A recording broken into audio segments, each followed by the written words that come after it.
Hi friends, welcome to పల్లెటూరి garden channel. ఈరోజు వంకాయలు కోస్తున్నాం.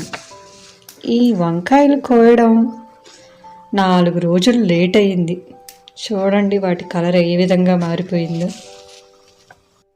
ఈ వంకాయ కర్రీ అంటే నాకైతే చాలా ఇష్టం, కానీ మా పిల్లలకేమో ఈ కర్రీ అంటే చాలా కష్టం.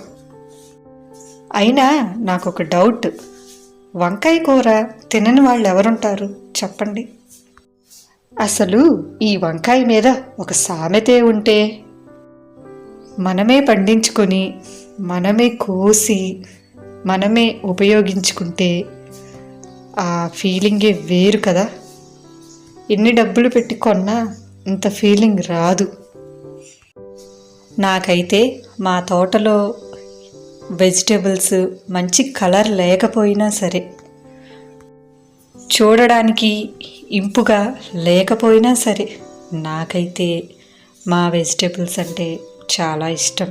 ఎందుకంటే మావి కంప్లీట్గా ఆర్గానిక్. మేమైతే ఎటువంటి ఫర్టిలైజర్స్ వాడము. అసలు మన తోటలోవి మనమే ఈ విధంగా కోసుకొని కర్రీ చేసుకొని తింటే అబ్బా, ఆ ఫీలింగే వర్ణనాతీతం. కేవలం వెజిటేబుల్సే కాదు, ఏ ఫ్రూట్స్ అయినా ఏ ఫ్లవర్స్ అయినా మనకు ఉపయోగపడేవి ఏవైనా సరే ఆ ఫీలింగే వేరు. అమ్మయ్య, ఇవైతే కొంచెం కలర్ మారలేదు. పాపం మా బ్రదర్ చాలా కష్టపడుతున్నాడు వీటిని కొయ్యడానికి. ఏదేమైనా మన తోటలోవి మన చేత్తో కోసుకొని మనమే వండుకొని తింటే ఆ ఫీలింగే చెప్పలేము అసలు. చూడండి ఫ్రెండ్స్, నాకైతే 2 డేస్కి సరిపోయే వంకాయలు అయితే దొరికాయి.